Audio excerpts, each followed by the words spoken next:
Don't you dare show up at my graduation ceremony. A boring old hag like you will just be everyone's laughing stock. It's my big day, so absolutely do not come." Hearing those words from Kelly made my head spin. It was clear she didn't see me as family. To her, I was just an embarrassment. "Hey, old hag, where are you now?" The moment I pressed the call button, Kelly's shrill voice pierced my ears. She sounded rushed and full of impatience, almost panicked. "You can't just leave a silly note like that and think it's okay. Where are you now? Come back home now." I could hear Jake's voice too. Both of them were freaking out. "My name is Lisa. I'm a 41-year-old housewife. I've been juggling a part-time job at the local real estate office while raising my daughter Kelly and doing housework for over a decade. I married my husband Jake 13 years ago. Jake had a daughter, Kelly, from his previous wife. I met Jake at my old workplace, a construction company, where he was there for business. Our company was tough on clients, but Jake, always smiling and cheerful, made a good impression on me. I recommended his products to my company, wanting to be helpful. As a result, his company was chosen. That connection led us to go out for meals several times, and we got deeply involved. He proposed, and I happily accepted, quitting my job to prepare for the wedding. Just before the wedding, Jake revealed that he was living alone with his 5-year-old daughter. At first, I thought it was a lie. It was hard to believe, but it was true. I met Kelly a week before the ceremony. She was maybe shy, hiding behind Jake, and wouldn't come out in front of me. That's when I decided I would live with them for Kelly's sake. I wanted to raise her into a fine adult. I planned to take care of Kelly properly, especially until she graduated from high school. I'm not sure why I felt this way, but her anxious eyes peeking out from behind Jake were unforgettable. I made up my mind and decided to marry Jake. It was my first marriage, and my family was against it. My father was furious and said, "They're mocking you." But I went against my parents' wishes and married Jake. If I had listened to my parents, I might have avoided the trouble that was about to start. 13 years have passed since that marriage. Kelly has turned 17 and is supposed to graduate from high school this year. It should be a joyful occasion, but I couldn't feel genuinely happy. The thought, "I'll make her a fine adult," crossed my mind when I decided to marry Jake. "Hey, old hag, where's my t-shirt? Where did you put it? You didn't steal it, did you?" 3 years after we started living together, Kelly began calling me old hag. At first, she was kind and gradually got used to me, but one day she started calling me old and her attitude became rough. I pulled the t-shirt out from the folded laundry and handed it to Kelly. "Why did you wash it? What if it shrinks? It should have been dry cleaned. You know, you're really clueless, seriously so dumb." I had hand washed and air dried the t-shirt because I thought the fabric would get damaged at the cleaners, but I couldn't say that to Kelly. All I could reply was, "I'm sorry." Kelly snatched it from my hand as if she was grabbing it and said, "Really, you're useless," and left with those parting words. Her words were sharp and pierced my heart. I couldn't argue back, so I just apologized. I didn't understand why Kelly had become so rough towards me. At first, I thought she was teased about her father's remarriage, but it seemed that wasn't the case. Around that time, Jake's attitude began to change. He used to smile all the time when he was working, but recently he had stopped showing his smile at home and had become grumpy. He had started calling me "hey" and "you." As Jake's attitude changed, so did Kelly's towards me. I thought there might be something lacking in me, so I made sure not to slack off in household chores and watched over Kelly carefully. I wanted Kelly to grow up to be a respectable adult, but instead, her attitude got worse every day. She called me old hag all the time, and I never heard a thank you from her anymore. It was strange because at parent-teacher conferences, her behavior in class was normal, with no signs of roughness. Jake also talked normally with her and sometimes even smiled. This terrible attitude was only directed at me, which hurt my heart even more. I couldn't talk to Jake about it because he had become distant and completely different from before. I had no one to talk to and felt very alone. Living with a heavy and dark weight on my heart, I was becoming isolated in my own home. Since middle school, Kelly had stopped telling me about school, and Jake attended the events. I had to learn about school events from neighbors. Jake and Kelly seemed to get along well, often going out together. I wanted to be treated as family by them too, and had hoped we could live together happily. It was unbearably painful that it wasn't happening, and Jake's attitude was getting worse. "There's dust on the stairs, clean it up. You're a stay-at-home wife, aren't you? We're running out of toilet paper. Are you even cleaning the bathroom? You really are so clumsy." These were the kinds of things Jake frequently said to me. When we first got married, we each had our roles in household chores. Jake used to do housework while living with Kelly. At first, he was happy that we could share the chores. Now, I'm doing all the household chores. Jake once said that it's ridiculous for a stay-at-home wife to do all the housework. Kelly was an easy child to raise, but somehow that made me feel worse. When I tried to discuss it with Jake, he dismissed it with, "You're not trying hard enough." In the end, it seemed like everything was my fault. The more I tried to talk to Jake, the more a heavy fog clouded my heart. He would nitpick my every small mistake in housework relentlessly. "Can't you even clean properly? Haven't you learned anything all these years? Do you lack learning ability?" Jake looked down on me with disdain. All I could do was apologize. "I'm sorry. I'll try my hardest. Please forgive me." Jake sighed heavily, clearly exasperated. "Even if you try your hardest, you won't be able to do it. That's why you get scolded. Always saying you'll do it, but you've never managed it, have you?" His words continued to chip away at my heart. As time passed, my heart grew weary, and Kelly turned 18. I was curious about Kelly's future plans, but she wouldn't tell me, and Jake wouldn't talk to me about it either. By this time, I had stopped talking to Jake and Kelly unless absolutely necessary. I overheard Kelly and Jake discussing her plans after graduation. I wanted to know, so I stopped and listened. It's settled. I got into college on a recommendation, and I even got a scholarship. "It's all thanks to you, Dad.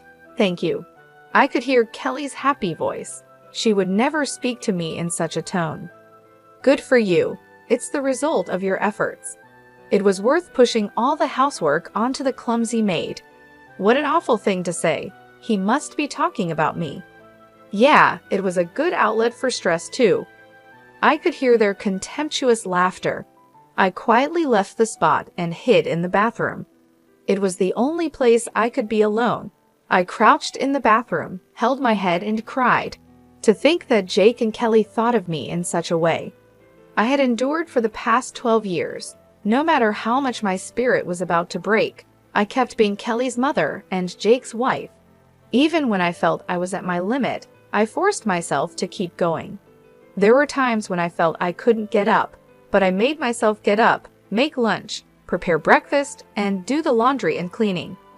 If I were honest, I would have preferred to just lie down, but doing so would surely make me no longer needed by Jake and Kelly. That fear kept me going. I spent my days exhausted. Honestly, I don't remember much from that time. One day, when I was out shopping, a neighbor shocked me with the news. The next day was Kelly's high school graduation ceremony. I couldn't admit I didn't know, so I just smiled vaguely and left. As soon as I got home, I collapsed onto the sofa. I had always thought of making Kelly a respectable adult. Graduation from high school was supposed to be a milestone for that. Again, I was the only one left out in this house. I am not allowed to have a smartphone or use a computer. All communication and information came through Jake and Kelly, and they chose to keep me in the dark. I have a simple flip phone that can only make calls. Jake handles all interactions with the school, so I don't even have anyone I can call a mom friend. I have no way to learn about school information. Still, I found out about sports days and performances from neighbors' conversations and kids' chats on their way back from school, and I secretly attended them. I wanted to properly attend the high school graduation and celebrate her step into adulthood. As I was crying on the sofa, Kelly came back from school. Hey, old hag, what are you slouching around for? It's depressing. You're making the whole house dark. Can't you do something about it? Kelly glared at me. It was her fault, yet she acted like this. If Kelly had told me the date of the graduation ceremony, I wouldn't have felt this way. For the first time, I felt anger slowly rising from the depths of my heart. The graduation ceremony is tomorrow, isn't it? Seems like you didn't tell me. I questioned her with a feeling of blame. Kelly looked slightly taken aback by my defiant words, but exaggeratedly sighed to cover it up. So what? You wouldn't come to the graduation anyway, so why does the date matter to you? I tilted my head in defiance at Kelly's words. I never said I wouldn't go to the graduation. Don't come. If a boring old hag like you shows up, you'll be everyone's laughing stock. It's my big day, so definitely do not come. Kelly's words about being everyone's laughing stock made me dizzy. Clearly, Kelly doesn't think of me as family. To her, I am an embarrassment. I thought this time would be different, but she wouldn't see me any other way. Don't come. Kelly's words pierced my heart. It was clear from her own mouth that I was nothing but a nuisance. That night, Jake came home with a suit and a dry cleaner's bag. He had sent the suit to the dry cleaners himself, without asking me, of course. Jake knew about Kelly's graduation. As I looked at the suit, Jake said with a pitying look and a smirk, "Right, Kelly didn't tell you. Clearly, I am the least needed in this house." Thinking I was family was just my wishful thinking. At that moment, I realized my heart had long reached its limit. That's why I decided to stop being a family. The next day, Jake and Kelly left together for her high school graduation. I was left behind. Moreover, Jake told me, "We'll eat out tonight, so we won't need dinner." I wasn't invited. The old me would have just cried and taken it. But those days ended today. I had decided to leave this house.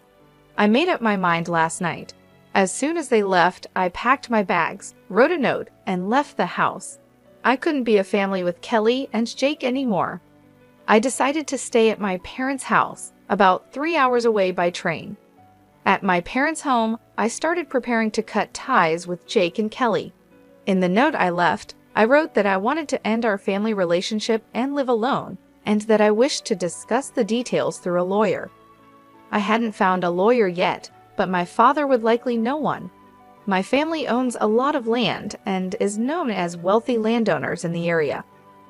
My father also owns considerable real estate and is well known locally. He certainly had lawyers in his circle. I had met a lawyer at a Christmas party when I was at home. Besides finding a lawyer, I had to sell the house where Jake and Kelly were still living. The house was built on land owned by my father, and the construction costs were covered by me as a wedding gift. I had been repaying my father little by little with the money I earned from my part-time job in real estate, which was also introduced by my father. Essentially, the house, both the building and the land, are owned by my father. They are in his name officially. At the time, Jake probably thought the house was a gift since he never asked about the ownership. He was likely too afraid to upset my father and lose the house. Jake is quite the coward. He is aggressively assertive toward those he perceives as beneath him, but to those above him, he is subservient and ingratiating. I explained everything that had happened to my father. As I spoke, tears flowed uncontrollably. I had to stop several times due to my sobbing, but my father listened until the end. There were tears in his eyes too. What comforted me was that my father didn't criticize the decisions I had made back then. In the end, he simply said, "You've had a hard time." Afterwards, my father made calls, and soon lawyers and real estate management people came to the house. Everything happened very quickly after that. It was decided that the house would be demolished, and the demolition was set for 2 weeks later. In the note I left, I wrote, "Please leave within a week." My father sarcastically remarked, "That's quite generous of you." For me, it was just about avoiding later complaints. The week passed as I consulted with the lawyer about the divorce. I also told my mother about the divorce, and we cried together. I can't forget the look on her face, furious, like a demon. I also talked with my father about what would come next. Above all, I needed to set up a new foundation for my life. It took courage to talk to my parents, and it was hard, but once I did, my heart felt lighter, and I slept soundly for the first time in 12 years. A week passed peacefully at my parents' home. Then my cell phone rang. As expected, it was Kelly. Honestly, I didn't want to talk anymore. Remembering how Kelly had treated me all this time, a dark feeling spread through my heart. I decided to ignore the call, but the calls didn't stop. Jake also started calling repeatedly. They were probably calling about the note I left, and maybe the demolition crew had also contacted them. For 12 years, Jake and Kelly had called me old hag and treated me like a servant. The way they treated me was not how family should treat each other. The thought of dealing with them again made my skin crawl, but leaving things as they were wasn't right either. I couldn't move forward without settling the past. If I ran away now and left things unfinished, I wouldn't feel at peace. After the way they treated me, it was time for Jake and Kelly to face the consequences. I braced myself and answered the phone. "Hey, old hag, where are you now?" As soon as I pressed the call button, Kelly's shrill voice pierced my ears. Her tone was rushed, full of impatience and panic. "Leaving a ridiculous note like that? You think that's forgivable? Where are you now? Come back right now." I could hear Jake's voice as well. Both of them were in a complete panic. I imagined Kelly coming home from graduation, finding that this servant-like woman who used to relieve their stress was gone. Moreover, there was a note saying divorce and leave the house. Even Kelly would panic in such a situation, especially on the day of her graduation ceremony. I couldn't help but let out a chuckle at how flustered Kelly was. Who is this?" Kelly seemed surprised by my response and stumbled over her words. I hung up the phone. Afterwards, I called the real estate management company to check when the demolition was starting. It was scheduled for tomorrow as planned, and Jake had already been notified.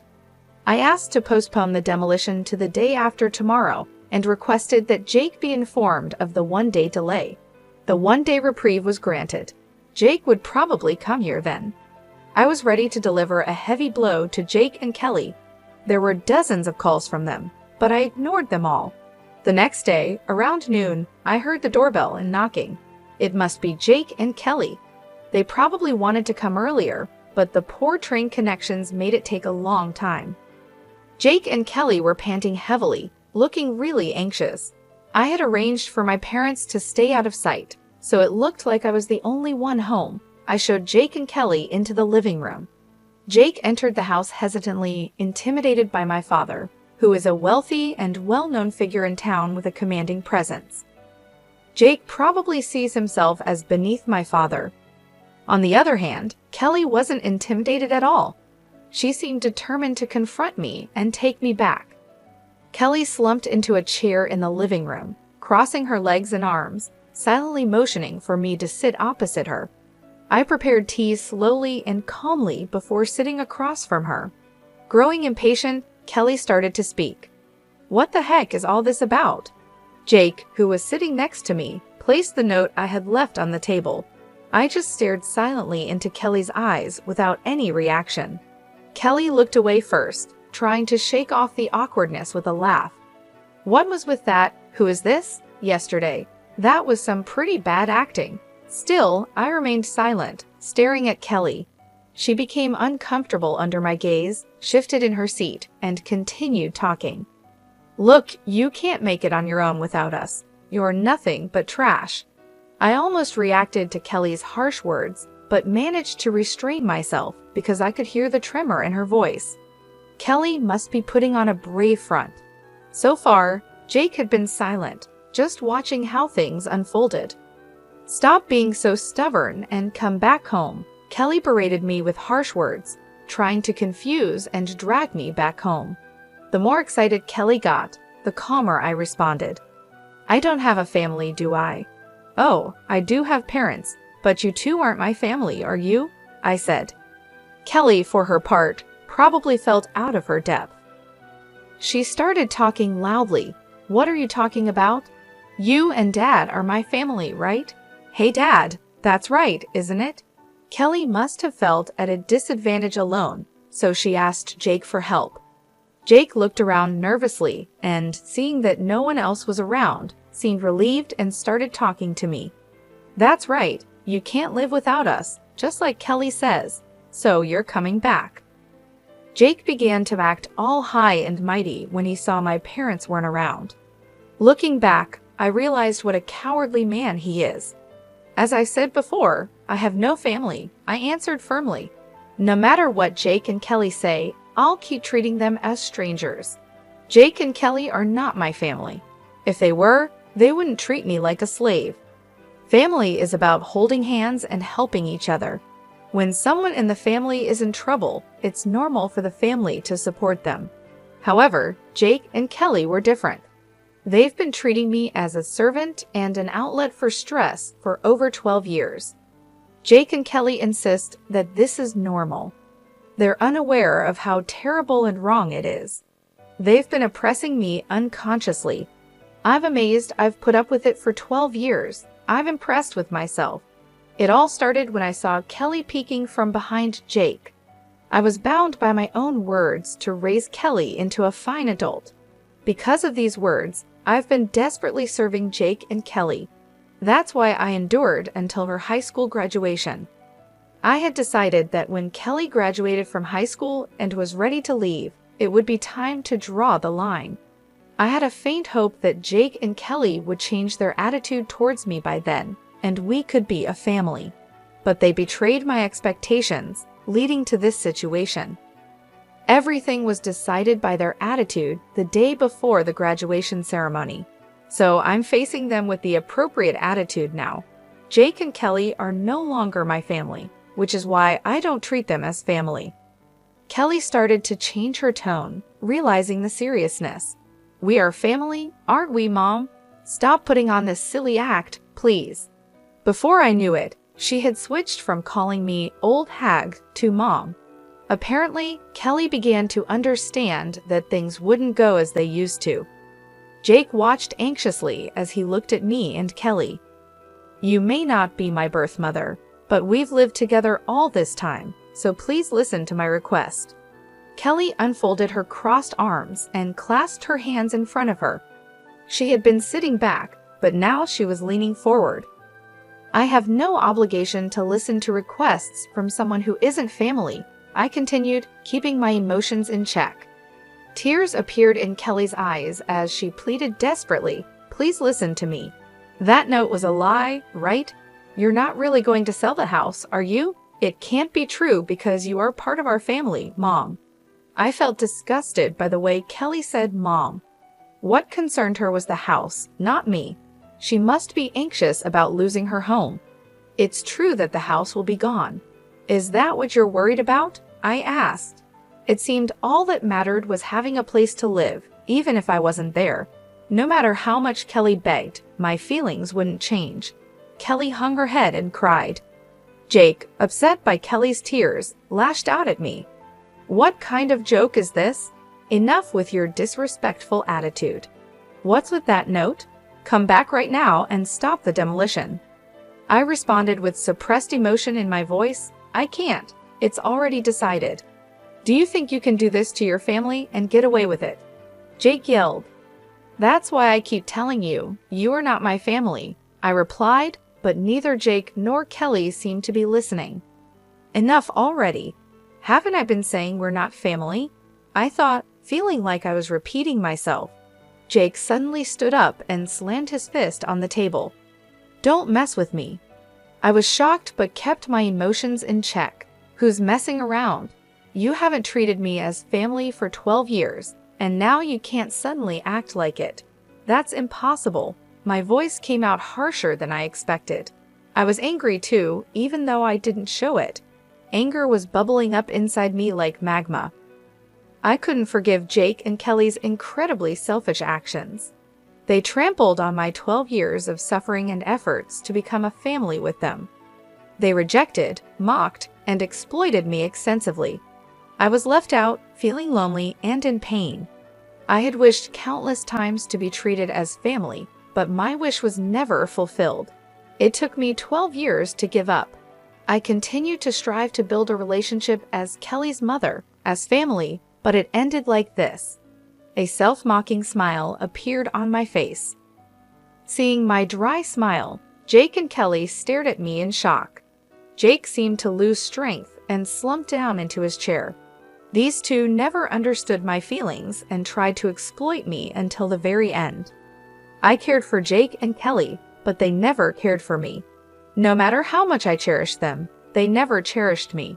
And now, when they're in trouble, they try to use me, claiming we're family, something they never believed in. It's too convenient. I feel not just a headache, but even nausea. Why did I put up with these people for 12 years? Looking back, it's strange, but it's pointless now. There's no future for the three of us together anymore. All I can do is make Jake and Kelly acknowledge their guilt and make amends. I no longer expect anything from Kelly or Jake, nor do I trust them. Jake stood up and apologized deeply. I'm sorry, please come back, I'm begging you. No matter how he apologizes, it doesn't resonate with me at all.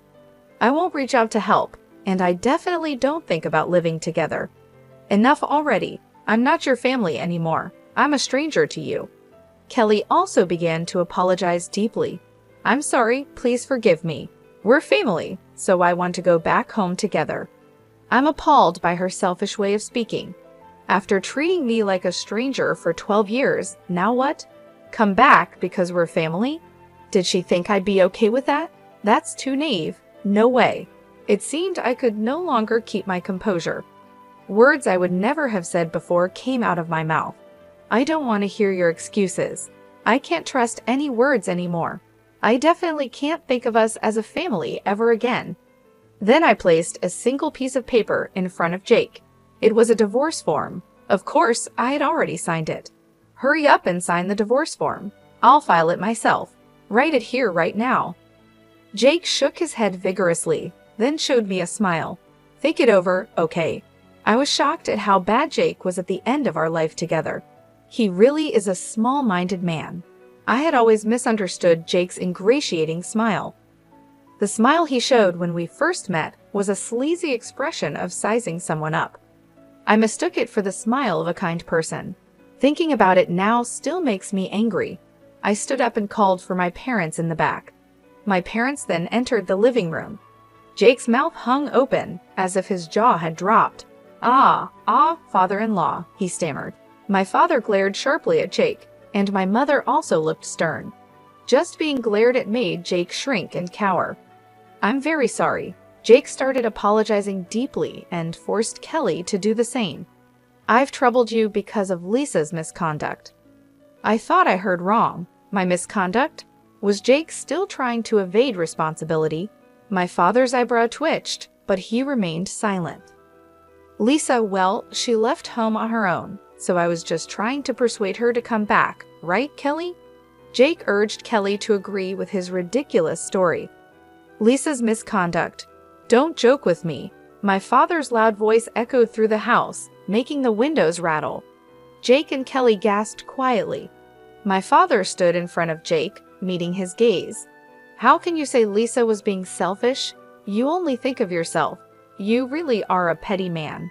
Then he turned to Kelly. You've done some terrible things too, Kelly. What did you think of Lisa? You did it again. My father's loud voice reverberated throughout the room. Kelly must have been really scared. Her body was trembling. My father stood towering over them with a stern look. Kelly, you've been causing problems at school too. I've looked into it. Using my father's connections, we hired a private investigator, and it turns out Kelly had been extorting money from a girl at school. The victim was too scared to confide in anyone, but my father arranged for her to file a criminal complaint. Kelly, with wide eyes, exclaimed, "She ratted me out, didn't she?" I felt like I had seen Kelly's true nature. She hadn't reflected at all. She was only thinking about getting through this situation. And you, Jake, you've been embezzling money from the company. This too was revealed by the private investigator. Jake had been making fake business trips. I hired the investigator to strengthen my case for divorce, but the investigation uncovered appalling facts about both of them. Why? How could you even? Was it her? Jake reacted just like Kelly, showing no remorse at all. They were so bad at accepting their fate. Neither of them would escape punishment from me. They would face societal sanctions too. Then my mother spoke up. All right, the discussion is over. Sign the divorce papers and leave this house immediately. Jake, sobbing and muttering "no, no," gave up when my father handed him the pen. He sat down and signed the divorce papers. I glanced at the clock. It was almost 8:00 p.m., and the last train was at 8:25 p.m. If they missed it, there would be no trains until tomorrow morning. In this small town, there were no other means of transportation. If they didn't catch the last train, Jake and Kelly would miss the demolition scheduled for tomorrow. They probably hadn't packed their bags, thinking they could persuade me. While I was hesitating whether to tell them, Kelly suddenly said something unbelievable with a sulky attitude. "But this divorce was initiated by you, right, Mom? Dad, you should get alimony." Kelly must have been desperate after being exposed. My parents looked shocked. "That's impossible. What you two have done is outright domestic abuse and a crime," I said. Kelly, momentarily taken aback, retorted defiantly, "Show the evidence then." I placed a notebook on the table. "This is a diary I've been keeping since we got married." Kelly glared at me with a mocking look. "You don't even have a smartphone or computer. What kind of evidence could you possibly have?" "You seem not to know that a diary can be substantial evidence. It's not just videos, audio, and pictures that count as proof," I explained. Kelly looked dumbfounded. Yes, our lawyer agreed too. This diary is valid evidence. Jake and Kelly finally hung their heads in resignation. I exaggeratedly checked my wristwatch. "The last train has already left. I guess you can't get back home tonight." Mother also looked on with a smug face at Jake and Kelly. "That's right. There are no taxis around here either. I wonder if there's even a decent hotel nearby. Well, our business here is done. Get out now." Jake and Kelly were rushed out of the house. They probably couldn't believe the last train left so early. I watched them hurrying toward the station from the second-floor balcony. As I watched Jake and Kelly's flustered backs, everything that had been building up inside me began to flow away. There were still some loose ends to tie up, but it felt like it was finally over. Jake and Kelly missed the last train and, unable to catch a taxi, ended up walking for about an hour to a hotel. The next day, when they got to the house, the demolition had progressed, and they managed to salvage only their clothes. Actually, I had temporarily stored the furniture, appliances, and my personal items in a warehouse, but I didn't tell Jake and Kelly. I got a report from the lawyer that the divorce was finalized, including a claim for alimony. Jake was reluctant to pay, but his company was pressured to ensure the payment. According to the private investigator, Jake was fired from his company for embezzlement.